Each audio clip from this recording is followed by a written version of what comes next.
দীর্ঘ ১৭ বছর পর বাংলাদেশে অনুষ্ঠিত হতে যাচ্ছে ত্রয়োদশ জাতীয় সংসদ নির্বাচন। এই নির্বাচনকে ঘিরে দেশ জুড়ে রাজনৈতিক অঙ্গনে ব্যাপক আলোচনা ও আগ্রহ তৈরি হয়েছে। এরই মধ্যে একটি প্রাক নির্বাচনী জনমত জরিপে উঠে এসেছে সম্ভাব্য ফলাফলের চিত্র।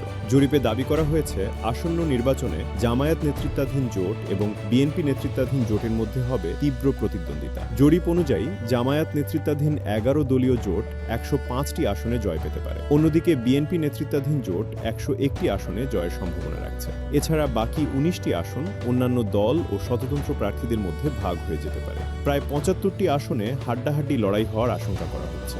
গণভোট সংক্রান্ত জরিপে দেখা গেছে হ্যাঁ ভোটের হার ধরা হয়েছে ৮৯.৬০%, আর না ভোটের হার ৯.১০%। এই প্রাক নির্বাচনী জনমত জরিপটি পরিচালনা করেছে আন্তর্জাতিক গবেষণা সংস্থা international institute of all and diplomacy (IILD). দেশের ৩০০টি সংসদীয় আসনের মোট ৬৩,৬১৫ জন ভোটারের মতামতের ভিত্তিতে এই জরিপটি করা হয়। জরিপ কার্যক্রম চলে ২১ জানুয়ারি থেকে ৫ ফেব্রুয়ারি পর্যন্ত। জরিপের ফলাফল প্রকাশ করা হয় সোমবার ৯ ফেব্রুয়ারি রাজধানীর পুরোনা পল্টনের ফার্স্ট হোটেলে।